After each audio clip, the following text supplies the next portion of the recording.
Yang saya hormati para senior ini, Pak Wartono ada di situ, kepala jurusan, ketua jurusan, Bu Dwi Korita, kemudian juga Mas Anif. Wah ini sregep banget nih Mas Anif nih ngoprak-oprak orang.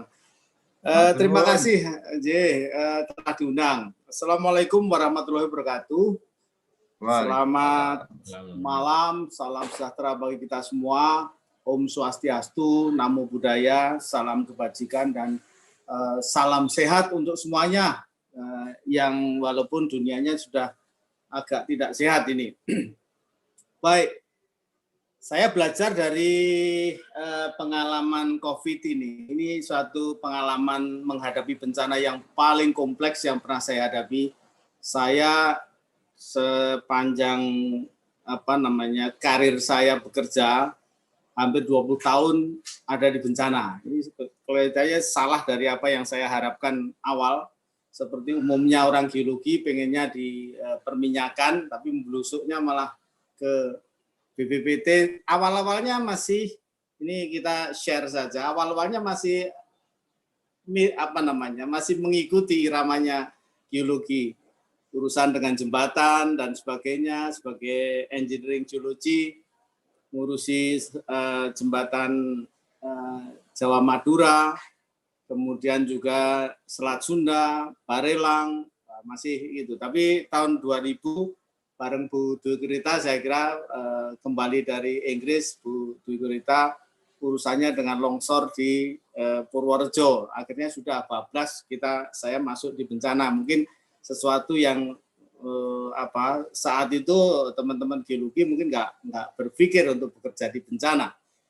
Tapi ternyata itu juga strategi bagus juga karena saya memilih di tempat yang tidak ada geologinya. Jadi ketok pinter dewe diundang Pak Habibie dan sebagainya. Saya nggak terkenal belas itu di sekolahan itu. Saya dulu dikenal sebagai Mbah Joyo di situ. Supaya terkenal biasanya saya perkenalkan diri, saya temannya almarhum Pak Mas Rofiki gitu, baru tahu kalau saya seangkatan. Nah, strategi saya seperti itu. Nah, tadi saya sampaikan bahwa ini yang menarik dari COVID ini saat ini. Pertama adalah ini juga kaitannya dengan kebangsaan kita, kemandirian. Saya mengikuti kepulangan Wuhan, warga negara kita dari Wuhan itu dari Februari kita sudah mulai siap ya waktu itu memulangkan warga negara kita jemput di sana. Kemudian juga setelah itu saya kira kemudian penting karena apa?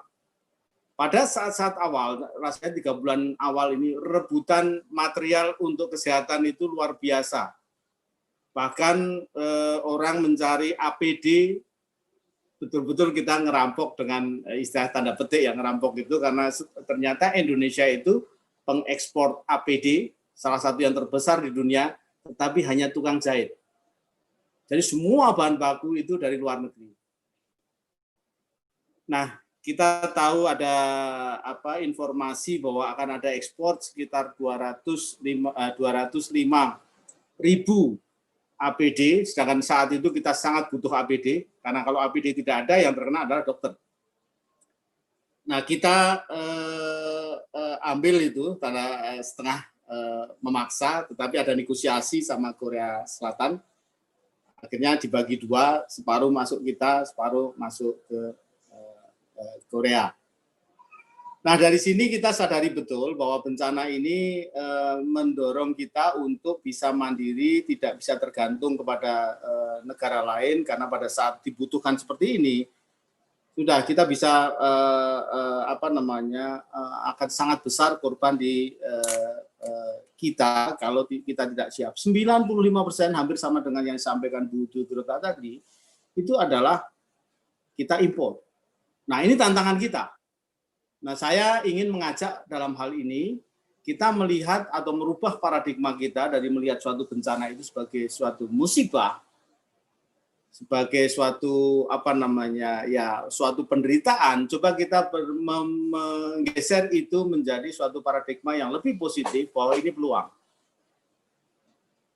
Kita sering mendengarkan bahwa Indonesia supermarket bencana dengan rasa bangga mengatakan bahwa kita adalah daerah yang paling berisiko. Kalau saya mengatakan kita bukan supermarket bencana, kita bukan hipermarket bencana, kita adalah laboratorium kebencanaan terbesar di dunia. Dengan itu, apa yang kita harapkan bahwa kita harus bisa menjadi suatu negara yang mandiri, kita harus menjadi negara yang unggul di dalam kebencanaan ini. Karena setiap hari kita menghadapi bencana. Indonesia itu satu saat ada yang kekeringan, ada yang kebanjiran. Itu yang kami hadapi di saat ini. Dan Indonesia itu sangat luas. Jangan berpikir bahwa Indonesia itu dibandingkan dengan Singapura itu kecil sekali. Kita besar sekali, tidak bisa dibandingkan dengan negara-negara seperti itu. Dan khas sekali bahwa Indonesia itu negara kepulauan. Aksesibilitas, masalah komunikasi, semuanya itu menjadi suatu tantangan. Itu tantangan-tantangan, gambaran-gambaran besar yang kita hadapi dan perlu ada suatu solusi. Sehingga dengan kita punya laboratorium, seharusnya kita juga berpikir bahwa Indonesia adalah tempat yang merupakan negara yang unggul dan merupakan pusat industri, kalau saya mengatakan agak kasar industri, solusi bencana. Jadi kita harus menemukan solusi-solusi, kita harus berpikir dari suatu permasalahan. Ini banyak masalah, terutama masalah kebencanaan. Kalau kita tahu masalah, semakin sulit masalahnya, tetapi kita menemukan solusinya, itu mahal.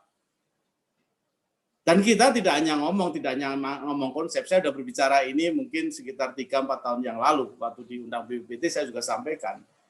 Jangan sampai kita hanya sekedar merakit assembling, tetapi coba kita lakukan itu di Indonesia. Nyatanya dengan COVID ini, kita mampu kok membuat reagen, kita mampu membuat rapid test, kita mampu membuat ventilator, ITB bisa, UI bisa, kalau terpaksa. Hanya masalah keberpihakan saya kira. Jadi nanti anak-anak muda kita yang dari geologi ini, kita bisa lari kemana-mana. Ini banyak orang-orang geologi itu yang belusuknya ya kadang-kadang salah tempat ini, itu menjadi penentu-penentu juga. Ini saya kira kita harus berpikir ke sana, kita harus berpikir positif. Paradigma kita harus kita rubah. Kita harus menjadi pusat solusi bencana. Nanti saya sampaikan beberapa slide akan saya sampaikan untuk saya sharing. Bagaimana kita menghadapi bencana ini dengan lebih efektif dan efisien, dan itu semuanya dukungan teknologi yang menyebabkan itu. Jadi kalau saya sempat mengatakan bahwa saat ini seharusnya sudah menangani bencana itu menjadi disaster management 4.0. Intinya adalah kolaborasi. Seperti Gojek itu kan perusahaan transportasi terbesar di Indonesia, mengalahkan Garuda, mungkin asetnya 10 kali lipat atau 100 kali lipat dari Garuda, tetapi dia nggak punya motor dia. Dia hanya mengorkestrasikan motor itu, dan itu menjadi suatu pendapatan yang luar biasa. Dan itulah kaum milenial saya kira bisa itu. Dan saya berpikir ke sana. Kami BNPB itu bukan pasukan lapangan yang membantu dengan Indomie, macam-macam. Seharusnya bukan seperti itu. Kami lebih sebagai dirijen. Pemain musiknya siapa? Ini kadang-kadang orang-orang juga nggak tahu kok bahwa BNPB itu apa bedanya dengan BMKG, apa bedanya dengan Basarnas, dan sebagainya. Kita itu dirijennya. Nah, Basarnas itu pemain musiknya, dia pemain drum saja. BMKG itu mungkin pemain biolanya saja, tetapi satu irama lagunya kami yang menciptakan. Kami yang memerintahkan. Pada saat emergensi pun kami memiliki kewenangan untuk komando, termasuk mengkomando militer. Jadi sebenarnya nggak perlu banyak di BNPB itu. Tapi kalau tadi saya tertarik juga dengan Pak Ganjar tadi, Mas Ganjar tadi, menerangkan dengan sangat bagus. Kalau semua gubernur seperti itu, kelihatannya sudah saatnya BNPB juga dibubarkan juga nggak apa-apa, karena pimpinan daerah sudah bisa melaksanakan itu. Izin saya share paparan. Saya cepat saja, saya lebih tertarik kalau nanti bisa kita diskusi. Saya ingin sampaikan beberapa hal yang di sini adalah masalah paradigma. Tadi sudah saya singgung masalah paradigma. Nah, bencana itu kompleks, selalu kompleks seperti ini, tidak bisa dilihat dari satu sisi. Dari awal pun kami konsisten bahwa COVID ini bukan masalah kesehatan belaka. Karena di belakangnya ada masalah ekonomi, ada masalah sosial. Kalau itu tidak ditangani secara bersama-sama, yang terjadi adalah seperti di Amerika, itu terjadi masalah sosial, terjadi social unrest, hampir semua daerah terjadi protes besar-besaran karena hanya dipicu oleh orang hitam yang ditangkap dan kemudian meninggal karena ada kekerasan dari polisian. Paradigma kita berubah dari musibah ke berkah, kemudian dari respon ke pengelolaan risiko. Pengelolaan risiko itu adalah potensi yang harus kita kelola. Ini kalau mengingat pelajaran dulu yang saya ingat itu sebenarnya kita bagi dua sebenarnya di alam ini. Satunya adalah masalah natural resources, itu nanti bagiannya Mas Eko Budi Lelono itu juga teman saya satu angkatan. Kemudian yang satunya adalah natural hazard. Dan kita harus menyadari bersama bahwa sebenarnya yang tidak bisa dicegah itu adalah natural hazard-nya. Tetapi kalau disaster itu sebenarnya tidak ada yang namanya natural disaster karena selalu ada orang di situ. Karena perilaku orang inilah terjadi disaster. Kalau orang tidak tinggal di daerah yang merupakan proses-proses alam geologi, sebenarnya juga tidak akan terjadi bencana. Jadi kita harus sepakat bahwa bencana itu bisa dicegah. Kemudian ini gambaran di dunia dan ini merupakan, saya kira kita harus hati-hati ke depan untuk melihat bahwa kalau untuk mengelola risiko, pertama adalah risiko yang akan datang atau emerging risk itu harus dicegah. Kemudian risiko yang ada harus dikurangi, jadi potensi bencananya dikurangi. Dan yang berikutnya adalah kita harus membangun masyarakat yang tangguh, resilience. Tangguh artinya dia paham, kalau itu ada kejadian dia bisa menangani. Kalau toh itu terjadi, dia bisa recover dengan cepat dan kembali ke kehidupan normal, bahkan kalau bisa lebih baik. Di sini masalah riskscape Indonesia dan mungkin juga regional, ternyata ancaman terbesar di sekitar kita itu adalah drought. Jadi masalah air mungkin nanti akan lebih dahsyat dibandingkan COVID ini sendiri. Dan COVID ini kalau kita sadari bersama sebagai sesama orang geologi, ini karena kerusakan lingkungan, kemudian memicu bentuk-bentuk lain dari kehidupan yaitu virus ini. Virus ini barang ya mungkin makhluk hidup, mungkin tidak. Kalau dia tidak nempel di sel yang hidup, tidak bisa reproduksi, tapi begitu masuk sel dia jadi hidup. Jadi ini sebenarnya masih transisi antara kehidupan yang sangat sederhana. Ya mungkin ahli-ahli mikropaleontologi mungkin bisa membayangkan bahwa ini terjadi evolusi seperti ini. Dan kalau kita bicara lagi terkait dengan saya akan bicara ini cukup menarik juga di umur geologi yang kita kita pengandaian. Saya dapat ini dari Museum Oxford saat itu, bahwa kalau bumi ini dianggap umurnya 1 tahun, yang sebenarnya kalau umur sebenarnya kan 4,5 miliar atau 4,6 miliar. Itu sebenarnya kehidupan baru muncul pada bulan Februari. Jadi 1 detik sama dengan 144 tahun. Kehidupan baru muncul Februari. Dan kehidupan paling banyak itu muncul sangat banyak itu pada bulan Desember. Reptil muncul tanggal 6 Desember. Kemudian burung sekitar tanggal 18 Desember. Dinosaurus hilang tanggal 25 Desember. Yang menarik adalah manusia. Manusia itu baru ada pada jam 23 tanggal 31 Desember jam 23.36.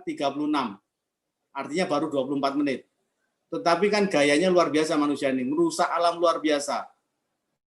Ya itulah nanti artinya bahwa ini kalau umur sebenarnya sekitar 300.000 tahun yang lalu manusia itu baru ada karena tidak pernah kita ketemu fosil manusia bareng dinosaurus. Nah, kalau kita tidak hati-hati dengan menjaga lingkungan kita, mungkin kita akan lebih cepat hilang dibandingkan dinosaurus yang bisa jutaan tahun. Mungkin kita tidak sampai 1 juta tahun juga bisa hilang juga kalau kita tidak hati-hati mengelola lingkungan kita. Ini jenis bencana, saya lewat saja. Saya ingin beberapa hal yang menjadi risiko ancaman ke depan yang harus kita sadari, karena pada dasarnya kalau kita memahami risiko, kita bisa mengelola risiko, kita aman.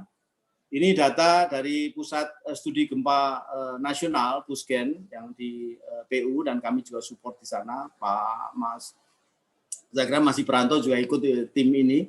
Itu yang tadinya patahan aktif itu ada 81, sekarang udah ketemu 295.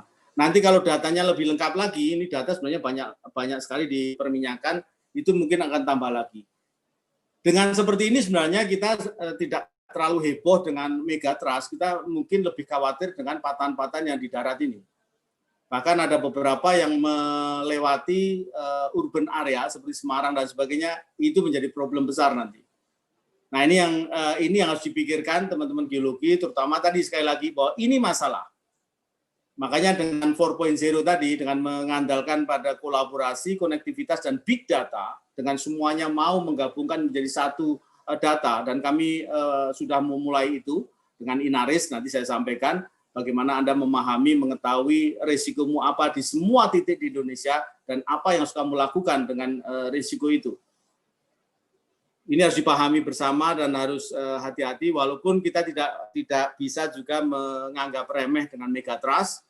Semuanya ini ancaman ada di sekitar kita, tetapi sekali lagi kita akan selamat kalau kita mampu memahami dan kita mampu mengelola risiko yang ada.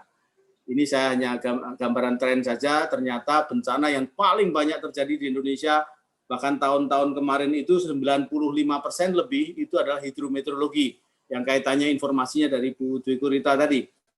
Ini sampai kekeringan, banjir, longsor, dan sebagainya. Karena apa? Karena memang manusianya bertambah banyak, dan mereka berebutan lahan untuk bisa hidup, akhirnya pengelolaan lahannya luar biasa, kultivasi atau eksploitasinya luar biasa, akhirnya berdampak kepada kita. Sehingga kita punya tagline, kalau kita jaga alam, alam akan jaga kita. Tetapi kalau tidak, ya mungkin tadi tidak sampai 1 juta tahun pun manusia ini sudah hilang. Manusianya kiamat, tapi buminya mungkin tidak, seperti dinosaurus itu. Coba Anda lihat bahwa ini juga permasalahan environmental degradation. Ini karena tadi perlunya kita untuk makan, untuk energi, semuanya pembabatan hutan, pembakaran hutan, 99% dibakar, plastik di mana-mana, dan tutupan lahan semakin menipis. Ini yang menurut saya harus betul-betul menjadi ancaman kita ke depan. Ini apa yang dilakukan oleh Pak Doni Monardo untuk program Citarum Harum. Ternyata di sungai itu menjadi betul-betul tempat sampah yang mengerikan. Sampah-sampah hospital dari rumah sakit dibuang di sana, bahkan masih ada plastik yang bunyinya HIV, AIDS di situ masih ada di sana, masuk ke sana, bangkai-bangkai binatang. Kalau kita lihat angkanya pencemaran Citarum, tinja manusia aja 35,5 ton. Itu kalau perang lawan Singapura kita jatuhkan aja nggak perlu bom kita sebanyak itu. Coba, dan ini impact-nya luar biasa. Pada usia-usia saya baby boomers yang kelahiran tahun 60-an ini, dulu angkatan kami nggak ada itu yang umur-umur 30, 40 itu kena gagal ginjal. Sekarang umur masih 10 tahun, 5 tahun, balita gagal ginjal. Ini kena sedikit COVID saja langsung menjadi sangat parah. Nah, ini menjadi tantangan kita, emerging risk ke depan yang harus kita hadapi. Dan air Sungai Citarum ini masuk Jakarta dan digunakan menjadi air minum. Ini kandungan logam beratnya aja udah luar biasa tinggi. Jadi PDAM di sini menurut Pak Doni sebenarnya sudah nggak pantas lagi menjadi perusahaan air minum. Tapi perusahaan air mandi seharusnya lebih tepat dari situ karena nggak bisa diminum. Nah, ini karena ini geologi sekali nih. Ini kami temukan di mana, di Aceh Besar. Kita selalu meyakinkan kepada semua pihak bahwa kegiatan atau fenomena-fenomena alam itu berulang. Ini adalah paleo tsunami di Aceh Besar. Saya kira ini paling lengkap di Indonesia. Saya kira sekuensinya. Ini kita ketahui dari mulai 7.500 tahun yang lalu, 5.400 sampai yang 2004 kemarin.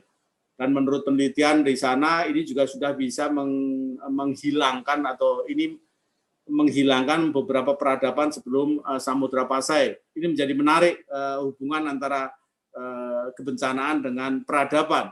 Dan kami saat ini juga konsentrasi untuk literasi kebencanaan melalui studi-studi arsip, baik itu lontar maupun arsip VOC untuk memahami karakteristik dari bencana yang ada. Karena kita harus belajar dari masa lalu. Nah, ini menjadi sangat berkembang sangat luas masalah kebencanaan ini, tidak hanya sekedar kita ngirim Indomie, tetapi juga perlu dasar-dasar saintifik untuk mengatasi itu. Sekali lagi, ketahui masalahnya, kita tahu risikonya, kita siapkan strateginya, kita bisa mengatasi. Saya kira itu, nah ini yang menarik saya kira untuk kaum milenial yang saya kira ini sebagian besar yang hadir di sini. Inilah yang saya sampaikan tadi bahwa kita akan menjadi salah satu negara yang pusat solusi atau industri solusi bencana. Jadi bukan industri bencana, kalau industri bencana menghasilkan bencana, ini menghasilkan solusi bencana. Nah, seharusnya ke depan semua informasi kalau bisa kita jadikan satu, kolaborasikan, itu cukup di tangan. Kita nggak perlu lagi ada sirine mengaung-ngaung, tetapi yang penting adalah HP kita akan mengaung-ngaung, bergetar, nggak akan berhenti kalau nggak dibuka dan dibaca. Ini sudah dilakukan di Belanda, saya kira tahun kemarin kami di Belanda dikasih tahu, karena Belanda sebagian besar di bawah air, kalau HP-mu itu bergetar untuk ada warning, sudah kamu lihat, kamu harus melakukan apa. Kalau kamu nggak ngerti bahasa Belanda, kamu ikutin aja orang Belanda itu lari ke kanan, ke kiri, atau kemana kamu ikuti, itu pasti selamat katanya. Nah, ke depan saya kira kita mengarah ke sana. Jadi semua informasi kalau bisa kita satukan, semua data kita satukan, kita menjadi ada satu informasi. Saya memberikan contoh di sini yang paling mudah adalah Anda bisa membayangkan seperti Google Map. Kalau suatu jalan, misalkan jalan Mangkubumi itu macet di Google Map, jelas saya tidak akan masuk lewat jalan itu disaster namanya. Kita akan cari jalan lain walaupun agak muter sedikit, tetapi kita lebih cepat. Kita nggak perlu lagi petugas sebenarnya. Jadi paradigma ini harus kita ubah ke sana, ke arah sana. Jadi teknologi informasi menjadi sangat sangat dibutuhkan ke depan itu. Semua orang harus dapat membaca informasi dan harus bisa mengambil keputusan. Saya mengibaratkan untuk bisa menghitung, itu nggak perlu kita belajar matematika yang jelimet, tetapi cukup beli kalkulator saja. Yang orang matematika biar mikir matematikanya, jadi semuanya menjadi lebih mudah. Nah ini tantangan-tantangan bagi geologis muda nanti bagaimana kita mengatasi permasalahan. Kita gunakan semua informasi ada di tangan kita, karena penggunaan HP itu luar biasa saat ini, dan masalah listrik padam pada saat gempa dan sebagainya itu hanya masalah sementara. Nanti saya kira dalam 1-2 tahun ke depan dengan satelit sudah semakin murah, 0,5 triliun saja sudah bisa menaikkan satelit kita saat ini. Sangat-sangat murah, itu bisa kita atasi masalah komunikasi ini. Nah, tolong mengarah ke sana kita untuk solusi itu.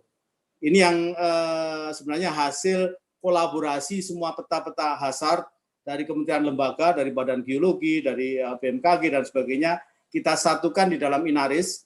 Jadi kita punya aplikasi yang namanya Inaris, itu bisa di-download dari App Store maupun di App Store dan Play Store di situ, sehingga kita tahu ini contoh Bandung yang paling kiri, ini adalah contoh yang di Bandung, bagaimana Bandung yang merah ini adalah gempanya tinggi, dan kalau kita bisa, ini masalahnya mungkin hanya masalah sosialisasi.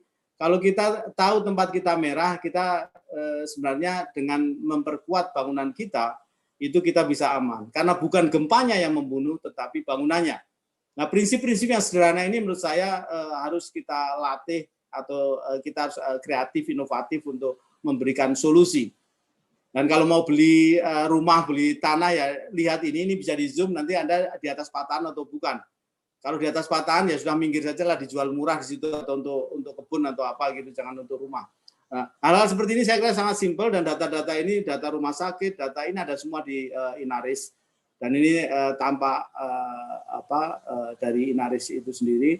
Ini tahun kemarin waktu banjir bandang, ternyata tempat sekolahan ini di Lebak ini juga di daerah banjir bandang, itu ada di sini, di Inaris ini. Baik, saya kira itu yang bisa saya sampaikan. Nanti selanjutnya silakan untuk kita berdiskusi lebih lanjut. Terima kasih, Mas Moderator, saya kembalikan.